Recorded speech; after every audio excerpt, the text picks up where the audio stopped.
The machine itself was absolutely incredible, and I knew there were signs that could be made with that. And so it just kind of birthed this idea. And so sitting at the table, I found a company out of Texas that provides these machines. And I asked my mom. I said, "Mom, I want to buy this machine. It's $1,000." And so she maxed out her credit card to buy me this machine. And so if it wasn't for that, I don't know if I'd have a sign company. That's incredible. very cool. Welcome to the In the Arena podcast. My name is Jared Miguez, a co-host on this podcast that brings you the inspiring stories of our clients who are leaders and innovators across different industries in Southeast Louisiana. They are visionary entrepreneurs, savvy real estate professionals, media creators, military business owners, and community champions. And we are going to showcase the remarkable achievements and share their personal stories. Tune in for insightful conversations, valuable lessons, and motivational stories that are going to reveal their secrets to success and offer you insights to help you on your own path. Welcome to In the Arena podcast. Welcome to the In the Arena podcast, guys. Thank you. Really excited to have Rory and Brad on today. We're going to talk a little bit about several businesses that they own. And like we were just talking about, the unique thing about this episode is going to be that we have a lot of pillars that are going to be represented here, right? The community pillar. I think we'll have the real estate pillar with what Brad does, and then the business pillar with both of y'all have got going on. So I got John with me today. What's up? As we get started, let's kind of talk about a little bit about who you guys are and what y'all have done in business a little bit. We'll keep it relatively brief, but let's just tell a bit about Rory, who you are and what your family's done. Yeah, so, born and raised Covington, been here my whole life. I went to North Lake Christian School. Nice. My parents actually worked there, so me and my two sisters can have a private education. Nice. Came out of high school, Katrina hit. I wanted to actually I was going to college for computer science, and that kind of got shut down, and Katrina hit, and my grandfather has a billboard company. He's got a couple billboards he's built in Mandeville, Covington area, and has moved into Waveland. So he's got about 20 faces, and so I've actually been installing his billboards for him with my dad since I was 12 years old. Nice. Wow. And so, at age 19, Katrina hit, signs were down everywhere. Yeah. We rebuilt those billboards, and I decided, hey, look, I want to get into other types of signs besides billboards. So at age 19, I started a sign company called Gallardo Signs, and have been doing that for a while. 2012, got my commercial contractor's license and residential contractor's license. Nice. So I've been doing construction as well. Nice. And more recently have gotten into commercial real estate with my partner Bradley, who's absolutely incredible and a genius at real estate. And so Thanks, now man. Hey, no problem. Look at that. Did you know that he felt that way about you? No, I didn't. Oh, I'm glad that we could make this connection I'm on the blushing. podcast. You are blushing. That's good. No, so just this journey of business from age 19, I actually got into college after I started my business. Freshly married. I got married at 21. My wife was 20. Nice. And so I had to make a decision. I'm either going to be married and have a business, be married, go to college, or go to college and have a business and no marriage. And so I chose marriage and the business. Nice. And went to School of Hard Knocks. This is YouTube. This is 06. YouTube was kind of coming out and really getting things going. And I literally was using YouTube as cheat code to really figure some things out in business. Yeah.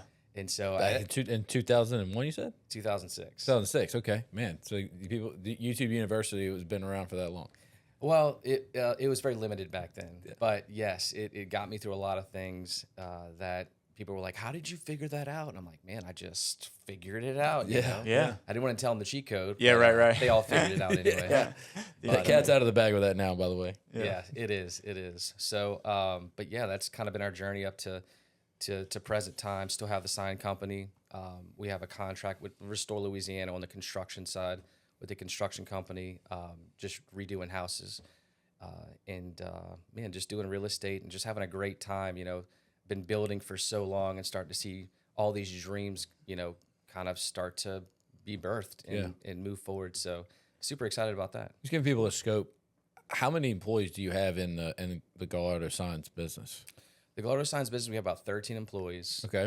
We just finished up doing a contract for the Superdome. So if you go into the Superdome, we did all the signs. We partnered with Nice. a Yeah. company out of New Orleans and The electronic signs? So if you go into the Smoothie King Arena and you look inside of that, there's a ring that goes around the whole inside. Yeah. We did that. Nice. So Awesome. And so that has about 13 employees, and the construction company, maybe 20. 20 employees. What about that? The story you were telling yesterday at y'all's, it wasn't the grand opening technically, right? For Palette Northshore. For Palette Northshore. You got a sign machine. Yeah. So That was intriguing. That's a cool story. at age 19, I'm sitting in my kitchen and just dreaming and sitting in front of my computer, and I came across this vinyl cutter. Now back then, Fast and Furious came out. I had a Mercury Cougar, 0 to 60 in about 15 seconds. And so, I went to this guy named Mike the Knife in Slidell, and he put flames all over it. It looked ridiculous. Yeah. But the machine itself was absolutely incredible. And I knew there were signs that could be made with that. And so it just kind of birthed this idea. And so sitting at the table, I found a company out of Texas that provides these machines. And I asked my mom, I said, Mom, I want to buy this machine. It's $1,000. And so she maxed out her credit card to buy me this machine. And so if it wasn't for that, I don't know if I'd have a sign company. That's Very cool. Yeah. It sounds like your mom and dad had a big impact on your life in general, right? They sacrificed working for the school so that you could go to private school education. It's still pouring something I didn't appreciate till kind of looking back in my, around 2021. And really just every day I progressed in more appreciation to my parents. But, when I was in school, it wasn't the cool thing to have your parents work there. Mm-hmm. Especially when you're at a private school and a lot of these people have a lot of money and they have really nice things. And, and so looking back, they sacrificed their careers and their dreams so me and my sisters could have ours. And my sister, she owns a salon, and my older sister has a salon called HG Salon. And my little sister is pretty much curing cancer. That's awesome.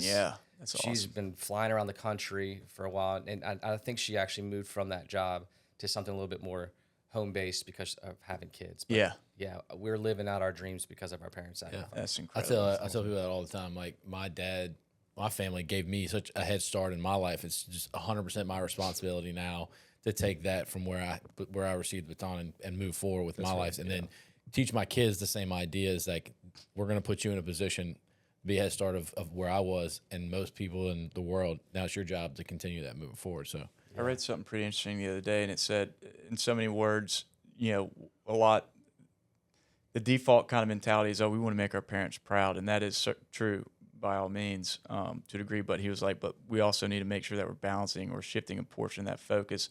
We want to make our kids proud of us, right? Yeah. Where it's like, am I living the life that's a good example for my kids, right? And I never thought about it that way. And it really is kind of a paradigm shift, whereas, of course, we want our kids to be good. We want to be good role models for them and do the same things and take the values that our parents instilled in us. But taking that next step, that's cool. Yeah. One thing we do is my sign company, we pretty much donate for any nonprofit in St. Tammany. I mean, Samaritan Center, Royal Family Kids, Hope House. We do the YS Youth Service Bureau. They're about to do an event. We're going to be donating everything to them. Awesome. We donate to every. If you see a sign, we made it for a nonprofit. Yeah, that's great. And so they always have these dinners or these lunches or these breakfasts. And Samaritan Center just had one. It was the state of our children. It was for the foster care system. And we donated all the signs. We bought a table. Gallardo Signs did. And I brought my daughter with me because I want her to know, like, hey, like, you see our name right there? Like, that's because we support the local nonprofits. And we sat at the front table, and she heard what everybody had to say of the state of our children. And we left, and she asked me all kinds of questions.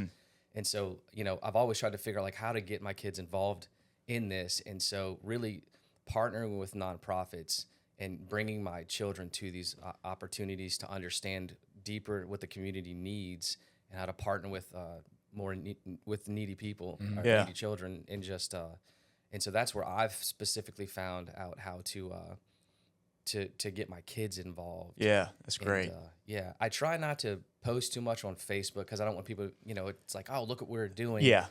But I feel like, the Lord has kind of shown me, like, look, like, I need people to know, because they're not afraid to post all kinds of things that aren't helping people, So like, I need you to just be a light and post it and show people. And I started doing that, and people have been reaching out like, hey, how do I get involved That's in incredible. different things in the community? I saw you post this. And Yeah, so, yeah. yeah.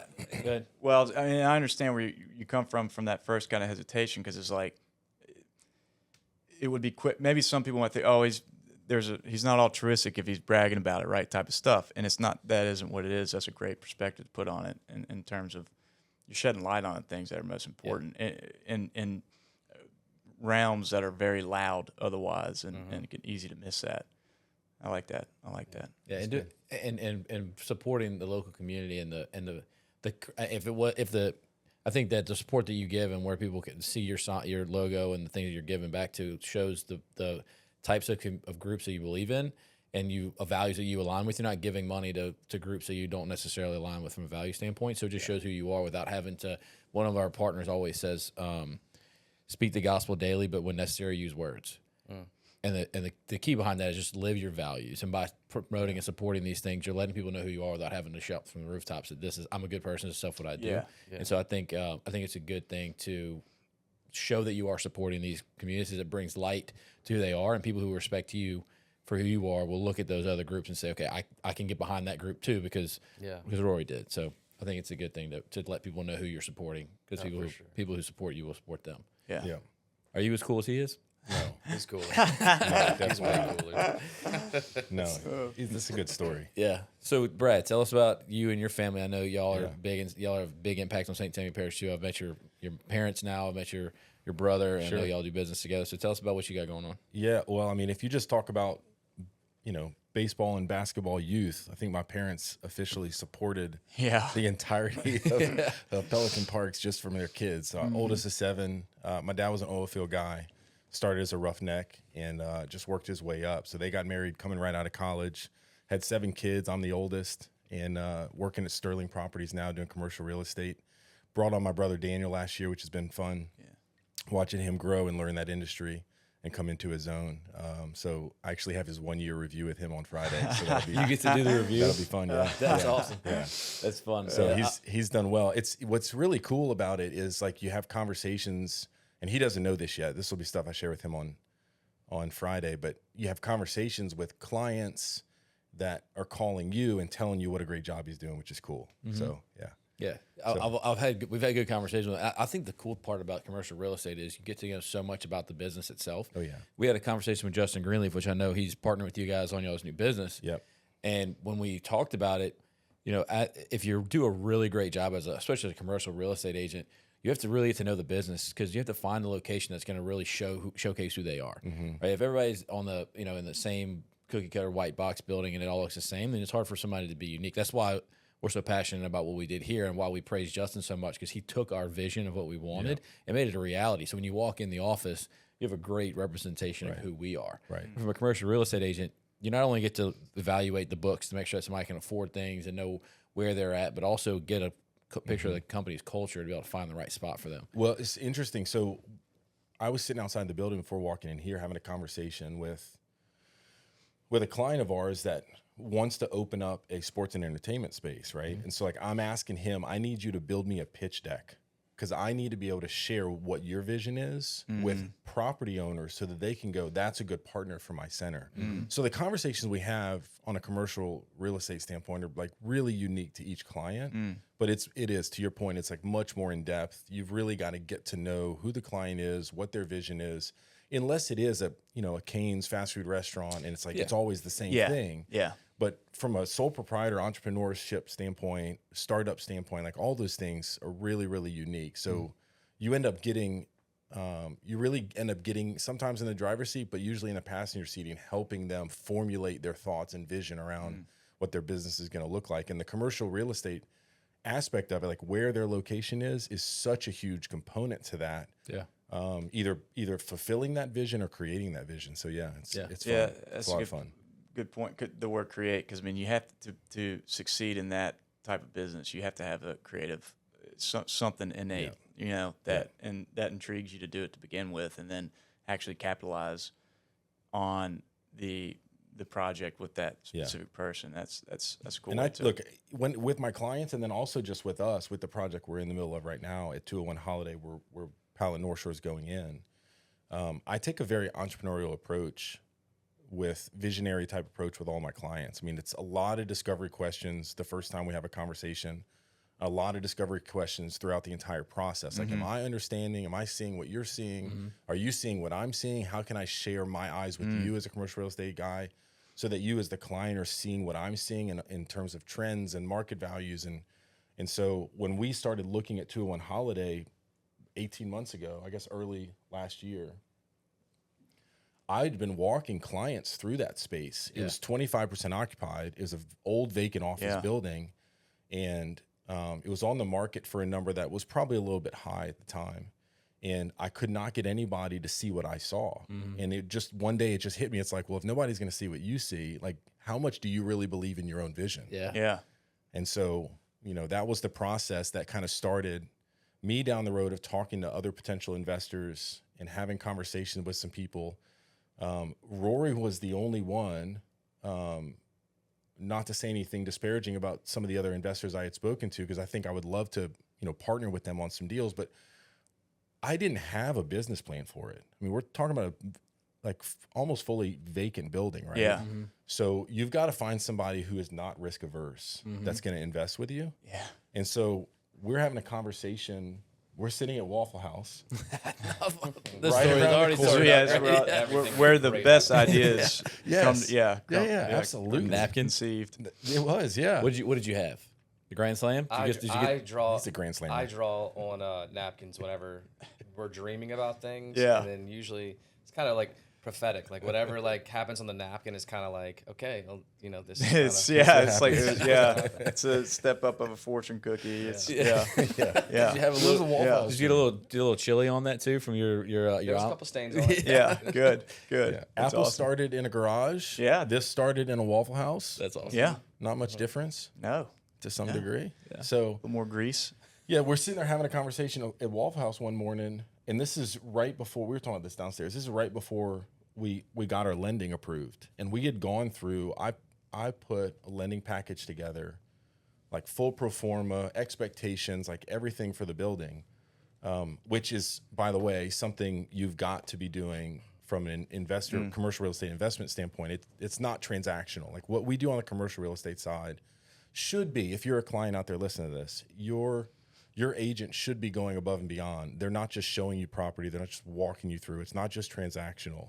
There's a lot that goes into it. And so whether or not they're helping advise you drafting these things together to help go get your lending, right now, access to capital is so hard. You've got to be, this is the extra step. And every banker I spoke to was like, thank you so much for putting this together. It makes my life easy. Nice.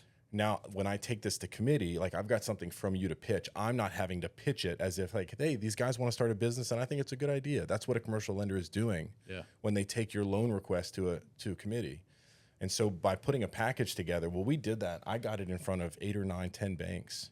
We got turned down by all of them. This is 2023, early 2023. Yeah. And like capital markets have seized up. Banks don't have cash. Some of the banks we're talking to, they're telling me, hey, behind the scenes, I'm not going to tell you what bank this was. They have less than 10% cash on hand. So you're talking about a bank that's so over leveraged. They've got nothing in the vault. And so every loan request that's coming in, they're turning down because we're way over leveraged. Yeah. And so we were able to get in front of Business First Bank, B1 Bank, and as we started discussing this vision, the vision from the beginning for 201 Holiday was to convert a portion of it to an entrepreneurial space. Yeah. We didn't know what it was going to look like yet, but I knew I wanted to. I've used this statement a couple of times in the last couple of podcasts I've spoken on. I wanted to find a space that could complete the wheel, that could bring all the people together. I didn't want to recreate it. I want to take all the partners that are already working in the entrepreneurial space and say, like, here's one location where everybody can find access points to all the different resources. And so Palette Northshore was born as a result of, me walking into Marty Meyer's office, who's the outgoing CEO of Sterling, and saying, hey, Marty, this is what I just bought this building 6 months ago. We've stabilized it a little bit. I've set aside this 5,500 square feet of space for entrepreneurial. hub of some sort, and I want you to be the president of my advisory committee to help launch this. And without hesitation, he's like, I'm in.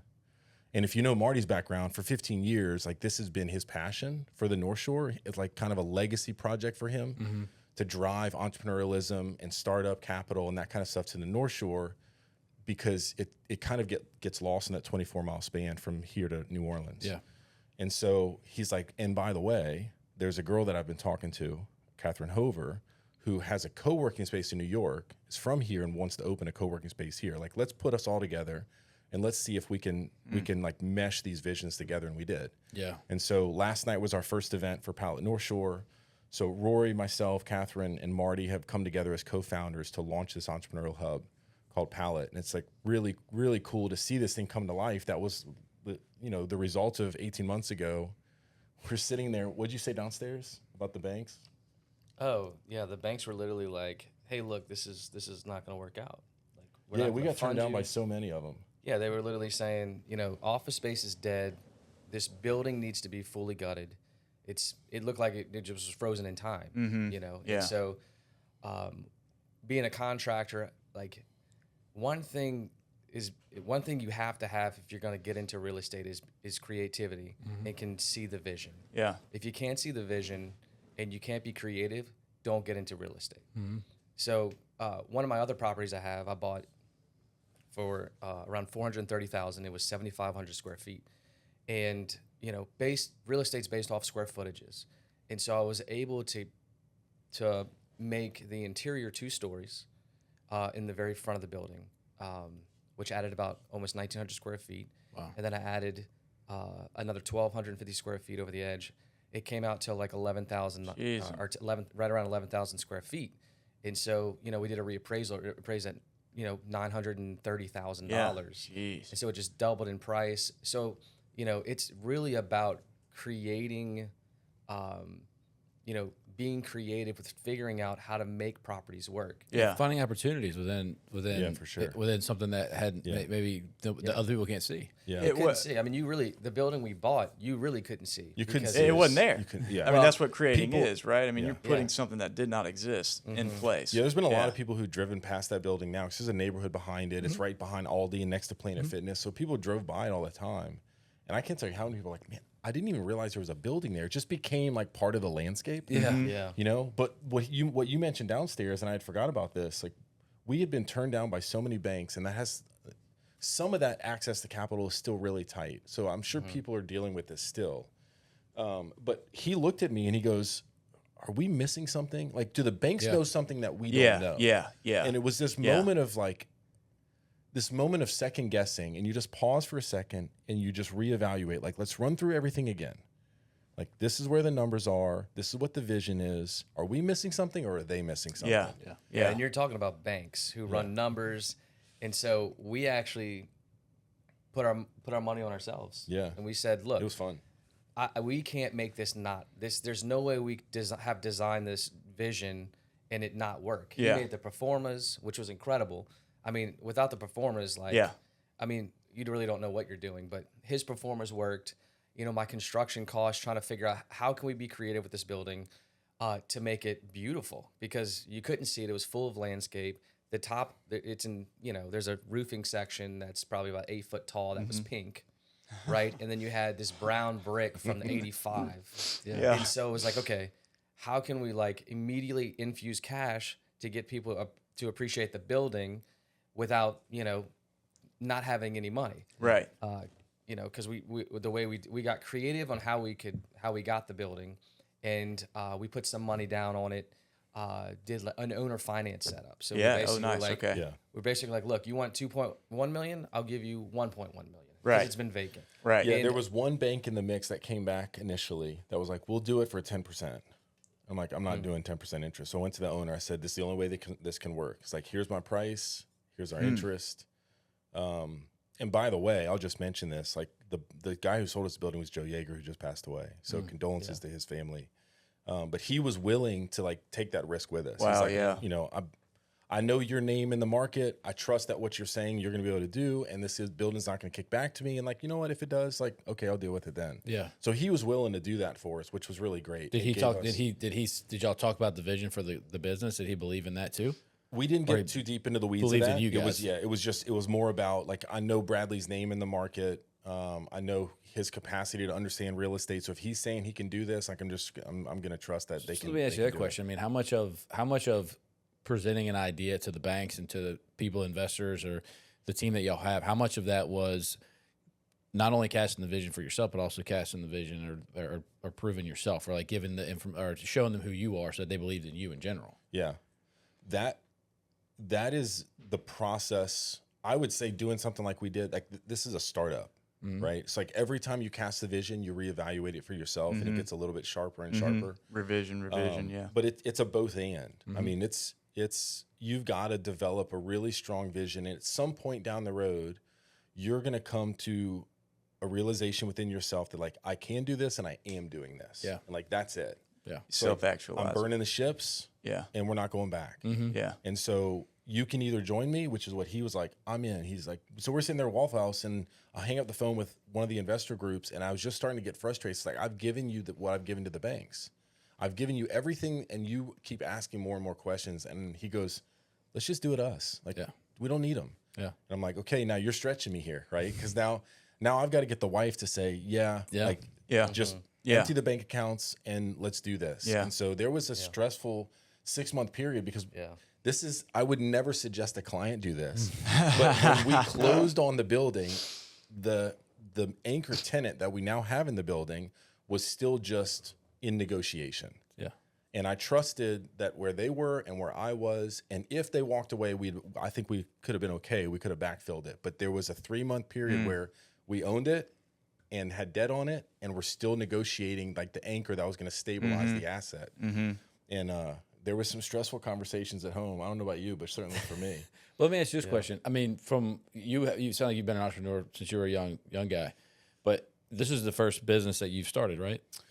Well, technically, no. I've got 2 others. One is Cook Real Estate Services that I do everything under. And so that's a whole nother podcast and conversation that I'd love to have with you guys, because there's a lot of real estate agents that just operate under their name and they don't build a business. Yeah. You've got to do that. Sure. Just from an insurance standpoint, from a legality standpoint, there's things that you need to do with your accountant and on the legal side. Yeah. And I know you guys do a lot of that stuff. So I've got that business. And then I actually have a startup with a co-founder of mine, Tyler Hudson, who graduated Manville High with, called Deals Made. And it's dealsmade.app if you want to check it out. Cool. But we've been building an app for real estate agents for the last year. Nice. And we're pretty close to, like, MVP, which is minimum viable product. So this application is effectively doing the same thing. I'm completing the wheel. So all of the tools that I use on a daily basis or need to use on a daily basis as an agent are, like, separated in all these different silos and all these different tools. I use DocuSign over here. I use this CRM over here, and everything's completely disconnected. And creating agency relationships is still on paper.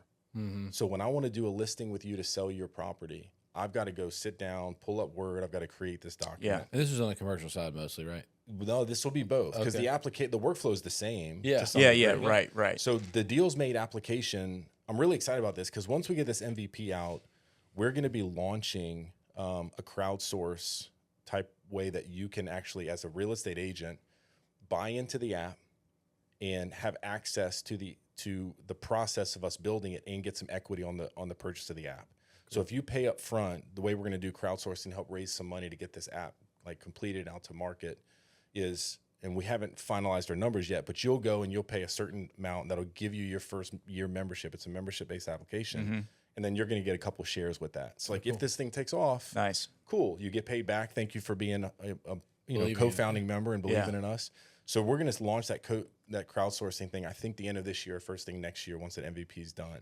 Cool. But that application is going to, in my opinion, it's going to completely revolutionize how agents are doing their workflow. It's 100% mobile based. You can do everything you need to do in a very simplistic way from your mobile phone. So I want to create a listing agreement or referral agreement. I can do it through text message now with you. Yeah. And it loads and saves everything in here. All the documents are automatically created for PDF, signed, everything's done, and it's done in 30 seconds, as opposed to like you having to go home at the end of the day, fill out this Word document. Yeah. So I'm just trying to streamline the workflow and vertically integrate all these silos into a single space that agents can work with. Yeah, that's brilliant. Because I mean, there's space for that in a lot of industries. Sure, I think right? so. I mean, that's a almost rinse and repeat type of concept. Yeah. That just, again, one of the things that, and you said it. I mean, we do the same thing. We have X amount of softwares all over, and then you've got to connect them in ways that you can articulate to your people that, hey, this is the step to go to here, then you got to come here, then you got to go there. And then, it's not like we don't have enough to do already. Yeah. So just bouncing it's around. been this. It's like a slinky. If you look at what the market's doing, like with COVID, you had this really, really swift move from, traditional workspace to, remote workers, and now it's kind of shift back as this kind of this slinky thing that's going on, and that's happening in all industries, right? So like, technology's affording the opportunity to like do this thing and scale this practice. Yes. But now the scale of all these different practices has actually made my workflow harder, not easier. So now the next step is like, okay, how do we bring all these workflows into one roof? He's got a startup called Signage Me Up with his sign company where he's effectively doing the same thing. You've got all these different entities out here performing tasks. Let's bring it all under a single, let's call it a clearinghouse. Yeah. Man, now I'm thinking about it, that's kind of how we kind of met and kind of like got this thing going. I remember, when I first met you, you were going through some tough things and some really tough things. But I remember watching you handle that. And I remember participating in an event that you were, that you just, the way that you handled that situation, I was like, man, I don't really know this guy too much. I've just kind of met him.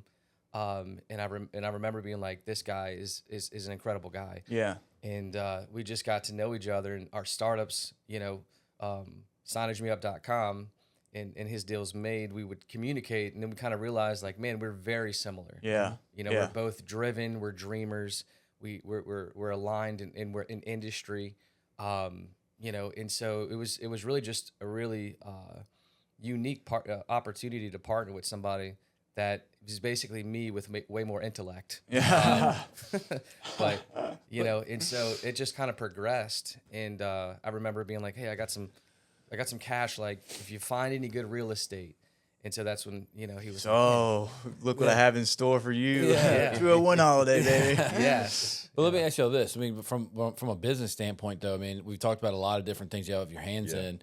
How, at what point, like, what happened over your career and then your life that helped you understand what business was? So, kind of my point in asking the question was, as a commercial real estate agent, you saw a lot of businesses and you learned a lot, and you probably had some things happen in your life to be, okay, I'm ready to do this myself now. And you started, saw an opportunity, right, for with Palette. And so when you were in that building, you're trying to get other people to believe in it. You knew enough about business to say, I'm going to go and do this myself. You knew enough about presenting pro formas to banks. You knew a lot about how to get these things done. At what point in your career, I mean, you started early. You were 19 years old, right? Yeah. At what point in your career did you say, okay, I'm ready to start my own business? Yeah, for Rory, it sounds like you didn't know what you shouldn't do. Yeah. There's but different Factual. Yeah, different behavioral styles and personalities may make decisions different. I'm definitely not a risk taker as much as he is. Yeah. I think there's some aspect to that. My wife says I am, but like definitely not like this guy. Certainly when it comes to business, I'm not. I had a mentor when I started in commercial real estate. I started in Kansas City, and I had a mentor of mine up there, really, really great guy, and he told me, do 100 deals before you do one. And like what he meant by that is before you ever do your own deal, you need to have written down a pro forma and mentally gone through the process of 100 deals. And like you may find along the way, looking back, that you missed a couple of great deals, but you'll find more so a bunch of them that you avoided. And so until you've done 100, don't do one. And so like that set a tone for me early in my career. Like, okay, well, what I'm gonna do then is I'm gonna set a path for me that by the time I'm 10 years in, I want to have done my first commercial deal. Well, I'll hit 8 years. I hit 8 years this year. Wow. Right. So like this is my first real big commercial deal. Yeah. And I've been a part of some other smaller ones, but never one that I was driving. And so it took me 8 years, 2 years faster than I planned. And I think it was really, really good advice to set it up that way and to process it that way. Now, when it comes to the business, what we knew and what we set up when we said, let's do this entrepreneurial hub, I knew what I didn't know. So I'm not doing that on my own. And I went and found Marty Meyer, which was like, if Marty can't do this with me and set this hub up here, then maybe we will just find a tenant. Yeah. And so it took him buying in. It took us having Catherine on board. It took finding those people. And then it's just been a snowball effect here for Palette Northshore, because every partner we go talk to, whether it's you guys here at Arena, it's the banks that have been involved and want to be partners, it's G&O Inc., it's Idea Village, it's Southeastern. Every partner we talk to is like, we get it. We get what you're doing here. That's something we're passionate about. And so it's really kind of bringing in a lot of people, and it's less about what I'm doing and more about us really getting out of the way and going, okay, you guys tell us what this needs to look like as a community, so that we can provide the services, the access to you guys and the services to the community that you want to provide already, but you haven't found an avenue to do it. Let us be the avenue. Yeah. I think one thing that Bradley's alluding to too is like, when you're doing a startup or starting a business or looking to get into a business, mentorship. And one thing I've never appreciated, so when I first started my sign company, my grandfather was my mentor. He owned the billboard company. He was a lawyer before he got into billboards. And so he was my mentor. I would go up to him. I remember there were times I'd be under my desk, full anxiety attack in my office. I don't know what I'm doing. Yeah. You know, the finances, I got to go get this figured out. And I would go see him, and he'd be like, you need money? Go rob a gas station. Like, I don't care what you have to do. You go, you basically go, don't really go. Go figure it out. And I remember, like, every time I would go look for that, like, hey, help me get out of this situation that I got myself in, he would. Yeah. You know, and he would be like, go figure it out. Yeah. Like, go figure it out. And that really brought me to another level. Now, there were times where, you know, I came back and I was like, hey, I tried to figure it out, and he would help me. Yeah. But most of the time it was like, you make it happen. Yeah. And I have this thing on top of my desk that says make it happen. Yeah. And so I use it for everything, even with, you know, when we're in meetings and we're trying to get the Superdome finished before the first game, and, you know, the paint's not looking great. And, you know, right before this game, we had 100 panels we had to go put on these columns and wrap these columns and put the Saints logos. And so we were kind of rushing, and, you know, the painter stayed overnight to paint everything. And so we take the panels and, you know, I wrap them up in blankets and start putting them in the car, in the trailer. And then something just was like, hey, check the panels. And I'm like, oh no.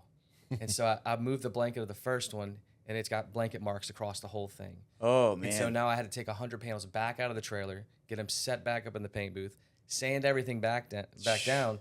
Meanwhile, the Saints are calling, and they're like, where are the panels?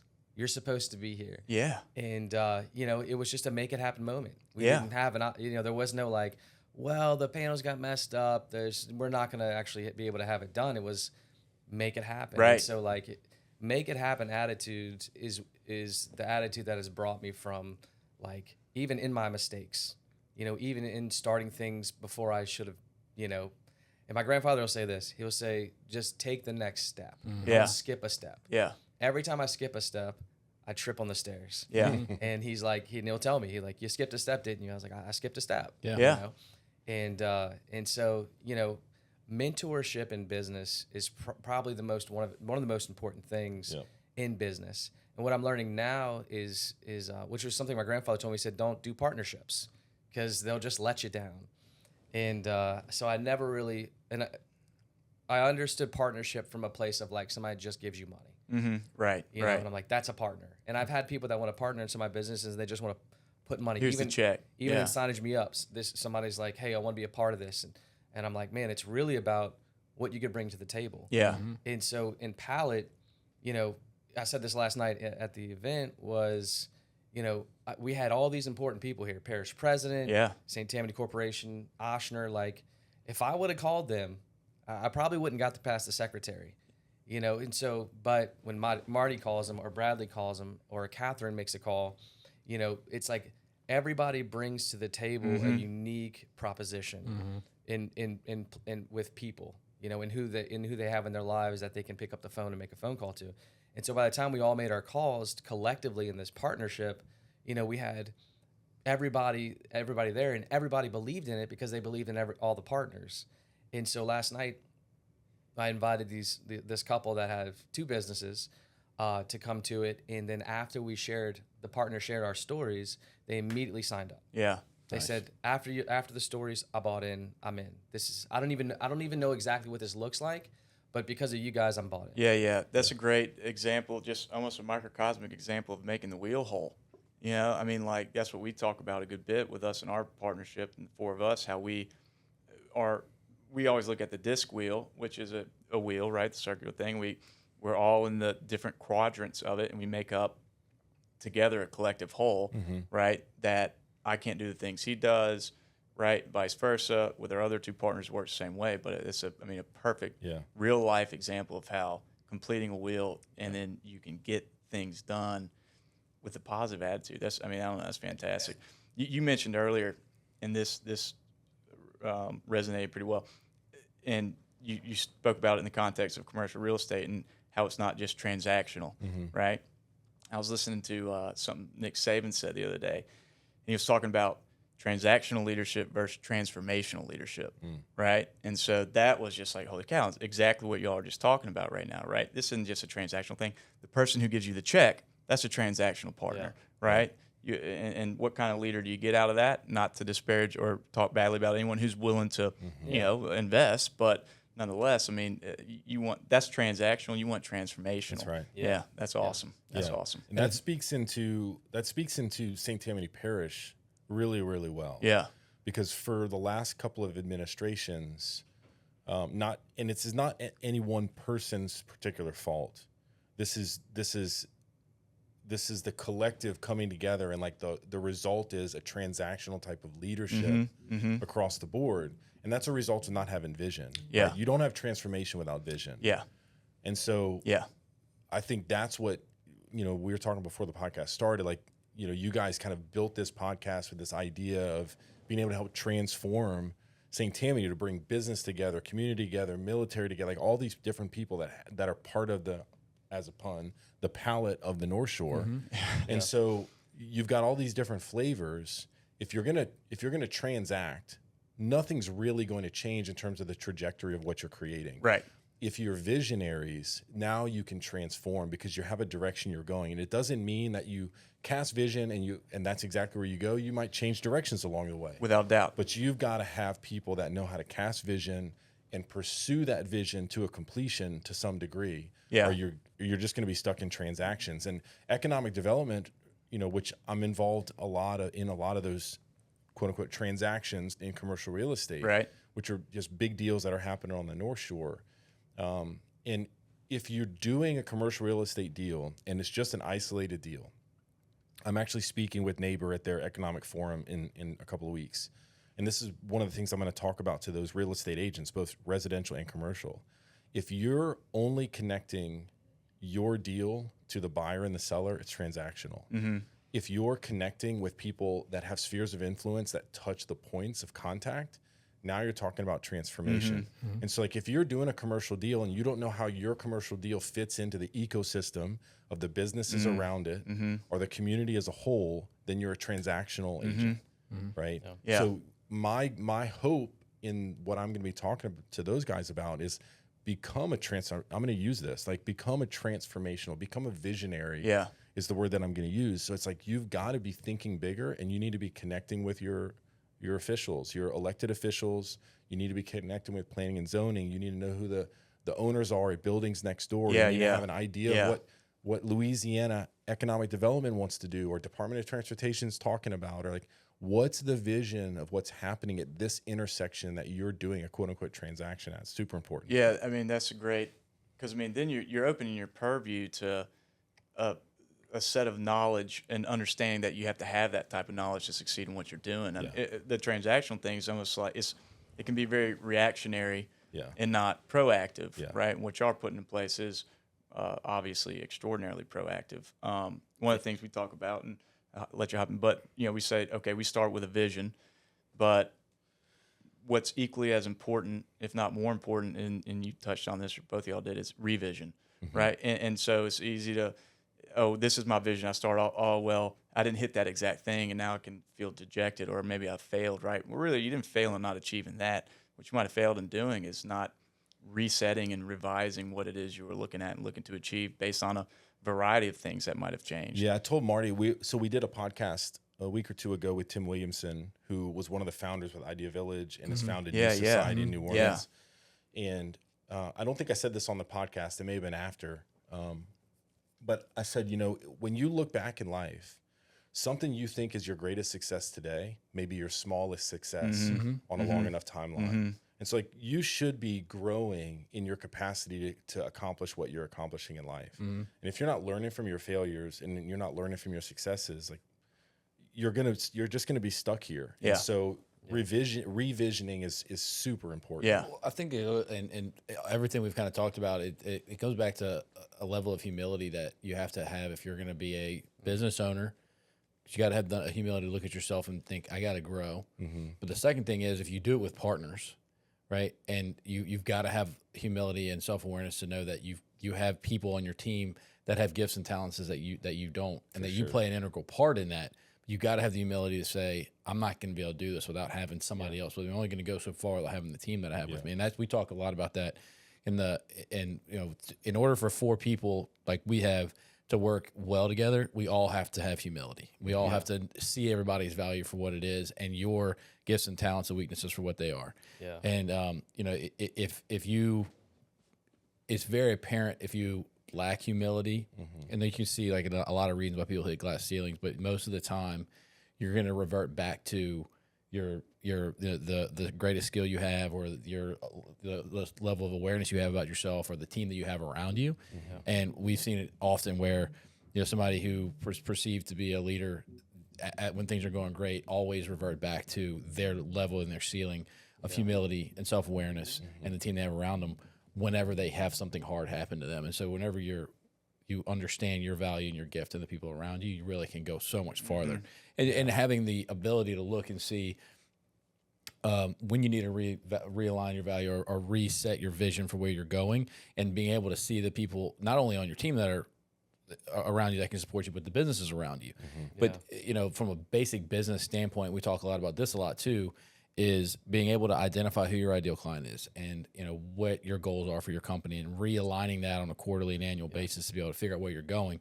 Because if you're, if the community that we were trying to target and market were not the people that we are trying to do business with and spending time with, and we did, or maybe we didn't know who we were trying to target, then you're going to be spinning your wheels and running around ragged. Yeah. And so like this community for us and Terabella is great because this aligns with who we are as people and as businesses, and we attract those people in here, and it's worked out well for us. Similar for you guys from Palette standpoint, the type of people you're trying to attract. You spend a lot of time with those people, and they're going to align with you and what you're doing. And they're going to be fun.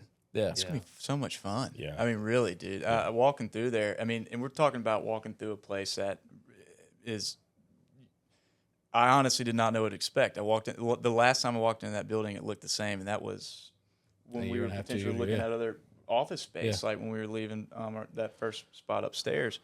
But just the way that you go into each room, and it had the rendering of what's going to be in there, with tangible things that you could touch, right? And as far as the Greenleaf did a great job of helping us do that. Great job of like taking an environment that anyone could easily walk into and be like, what's happening, right? To like, I totally get it, which is ridiculous how that worked. It was very well done. It became very tangible. Yeah. That's cool. So as we transition out, like we like to talk about our values and ask the guests on our podcast what values that we align with. But we also are very passionate about St. Tammany Parish. And so we've talked a lot about the businesses that you run, the clients that you both have, the impact you're trying to make on St. Tammany Parish. But I'm going to try to have a little spin on the question this time.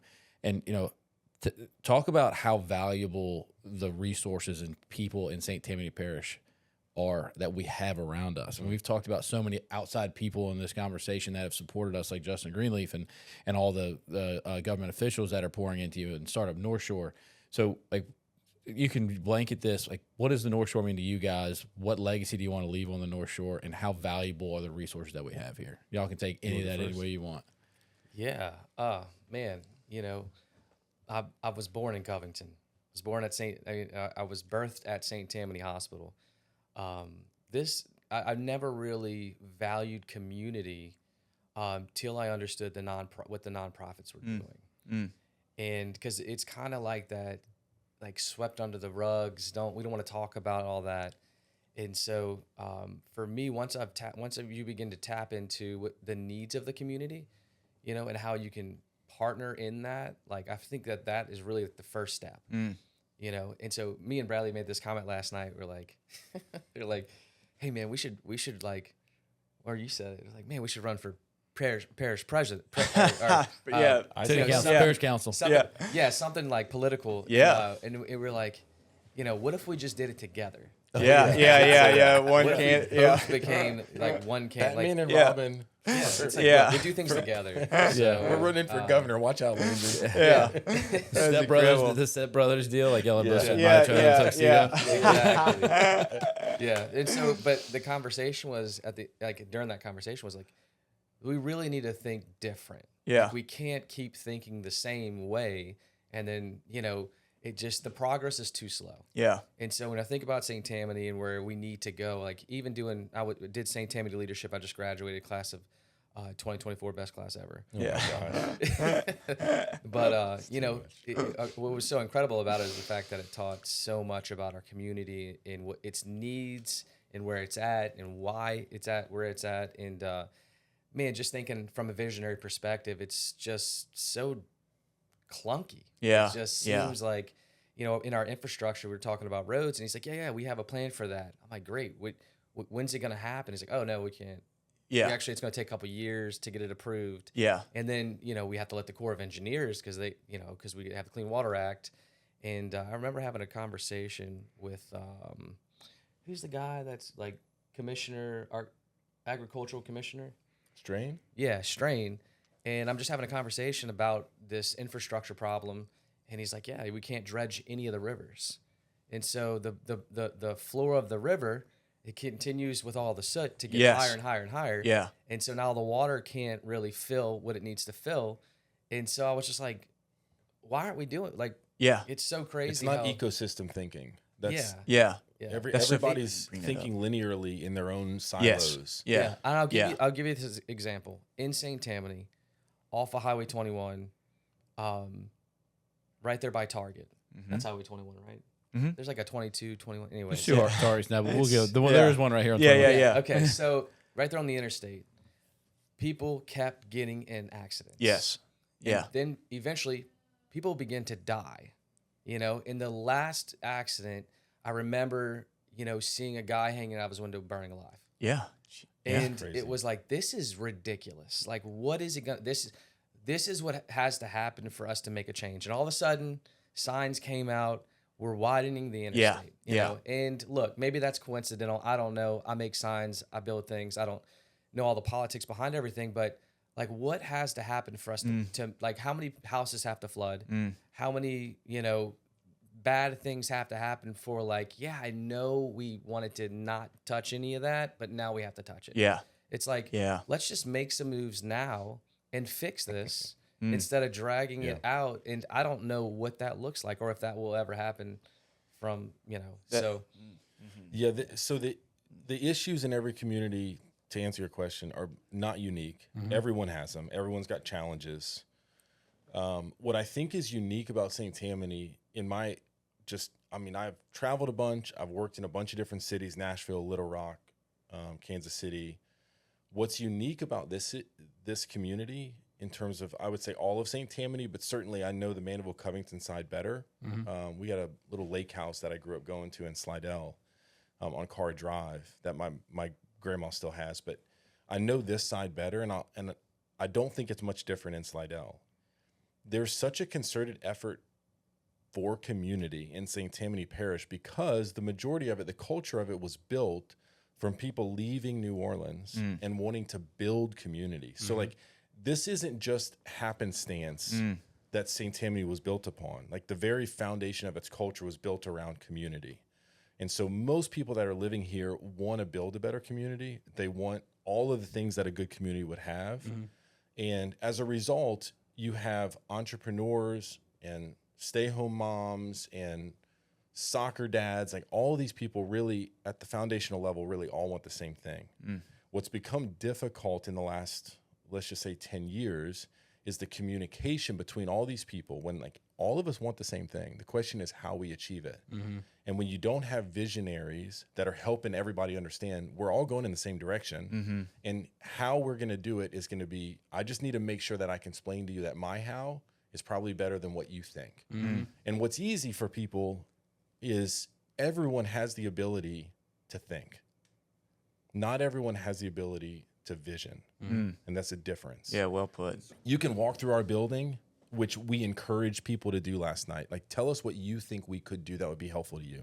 Yeah. And everybody probably walk through there and go like, I would do it like this, or I would do it like this, or I would do it like this. Everybody has the ability to think, but not everybody's envisioning. And there's a much different approach to casting vision. And then there's a whole nother process to like putting it into place. Implementing it. Right? Yeah. Implementation. Yeah.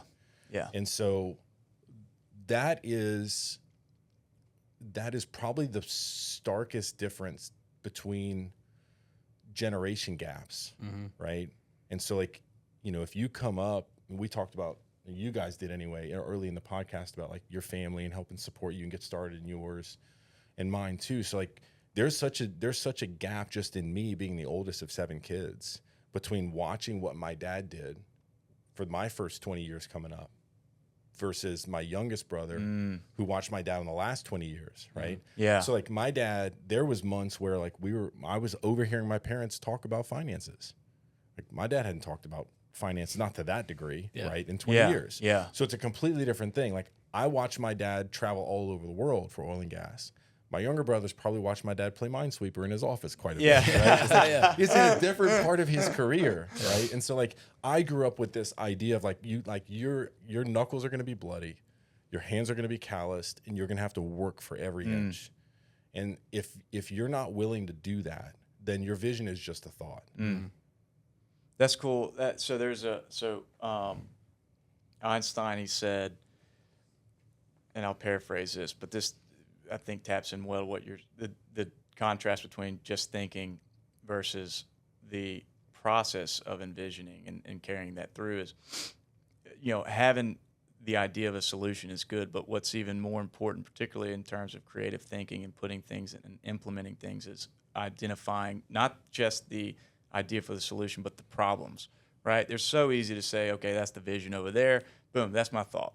Yeah, right everybody there, right? can be a critic. Exactly. Yeah. Anyone can be a critic. Anyone could throw out something that sounds good. That's right. Right? But the actual vision is incorporates and requires the observation of or an awareness of what problems are we going to have to solve, right, in order to actually do that. And then he goes a step further and says, look, intellectuals can solve problems.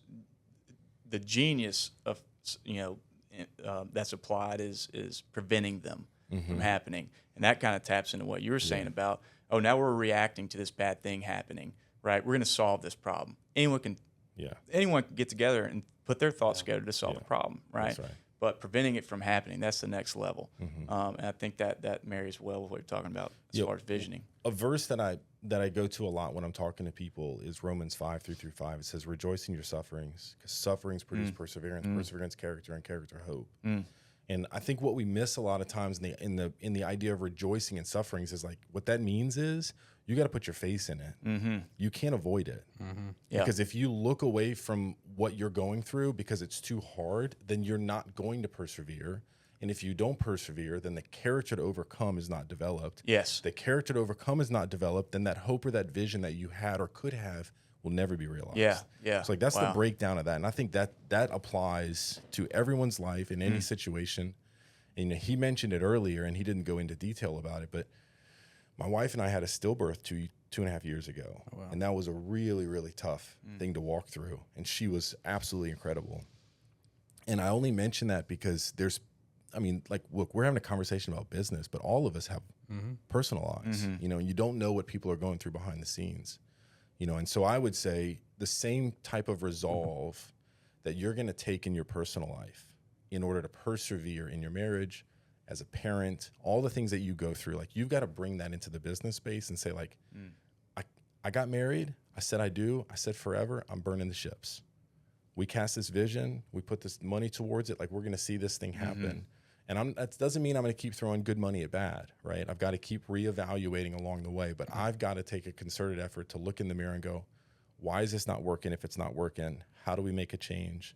What partners do I need to bring in? And you have to take that kind of perspective on the struggle and just press in and persevere. Yeah, that's great. I think one thing that we always, like, people always ask, like, man, how did you get here? Like, look at success, right? Look successful. And it's like, how did you get here? Well, I failed a lot. And so you can't be afraid of failing. And if failure is not your drive is obviously success, a failure is a speed bump. And so if you have that mentality that's a speed bump rather than it's a wall, you're gonna drive over it. Yeah. And and that's really a mental thing because, you want to be successful. Everybody around you sees you as successcival, right? You start a business. Oh gosh, you started a business. You must be successful, right? You get treated a little differently. Even in family, you're treated differently. There's this expectation. There's this, there's this preconception of what business owners and like have, and all, they just have all this money and they have all this, and look how great it is. And they don't see all the speed bumps you went through. Yeah. And so they look at your house, they look at your businesses. Oh, you're buying real estate. Oh, you're starting a new company. And I wouldn't be here if I've thought of all those failures as speed bumps. Yeah. And I think that goes back to the make it happen mentality. You just got to move forward. You said it last night. I mean, such a large percentage of businesses fail, right? And then the question is, all right, now what, right? Put next step forward, like you're saying earlier. And he's talking about pride. I mean, you got to really humble yourselves. Yeah. And I know in my businesses, like my favorite thing to do is to meet other business owners. And when you meet them, they're excited to tell you about their success and how they got there, which is great because now what I'm going through, I now have solutions. In the sign industry, I meet a sign company and, they would like to brag about all the cool things they're doing, which is cool. How did you do that? Oh, well, I ordered it from this supplier. Yeah. And I used this vendor and I used this wholesaler and I used this, and like, I'm jotting things down. They're not paying attention. Yeah. I'm jotting things down. And I remember, the level up that I went when I found a specific metal supplier. Yeah. My costs got cut in half. It changed my business. Like, Mealy Printing, like Mallory Mealy has this incredible printing company in downtown Covington. And, my first real estate transaction was in 2018. And I saw this building. And he was just like, you got to think bigger. Like, I was like, yeah, but I can't afford bigger. He's like, no, you figure it out. You need to think bigger. And it was a little 5,000 square foot. The interior was all just decrepit on a small lot. And I was like, this is all I can do, And he was like, no, you can do better. And it drove me to go down the street. And I was like, well, look, what about this building? It's kind of bigger. I kind of passed on it because there's no way I can afford this, which is the one that I bought. And he's like, that's the building you want. Now you go into that building and you dream. And you have vision, and it was like without that, I'm not where I'm at. That's great, man. That's awesome. I mean, like that type of encouragement. I mean, that's what y'all are instilling and what y'all are building in Palette. Because I mean, so many times you think of the kids or whomever it might be who just don't hear that. Yeah. And they just stop. Well, if if you only do what you can do, you haven't stretched. Yeah. And to me, like that's the heart of entrepreneurialism. And hopefully with Palette Northshore, like when we get this set up and we get this thing rolling, what people are experiencing that have startups, small businesses that need a scale, they're coming in, they're going, okay, I thought I could only do this. But if I have access to these things, then I can dream a lot bigger. I can stretch and I'm not so scared. And so it's having that community that says, hey, like Mallory did for him, you can do this. That's awesome. Right? You just think you can't. You have a limiting perspective on it, but like, let's take the approach that you're willing to stretch, because if you'll stretch yourself, then you'll reach more and you can grow. Yeah. Well, there's some of the partners that are in Palette. I had a coach in business, and I paid him $3,000 a month, and Okay. which I couldn't afford, but I did it because I knew I needed to go a different level, and I didn't know where to go, and so man, I got 1 hour a week, so it was a really expensive hour, Yeah. and I feel like I was kind of just give it just a carrot, to get to the next one, Yeah. and I just remember it was like 3 months, and I'm like, man, this is taking so long.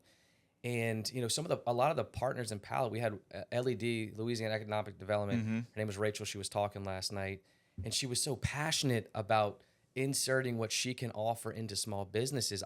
I looked at Bradley. I'm like, Bradley, I get goosebumps. Is that weird? I'm literally getting goosebumps because of how passionate That's all. she was about like helping small businesses.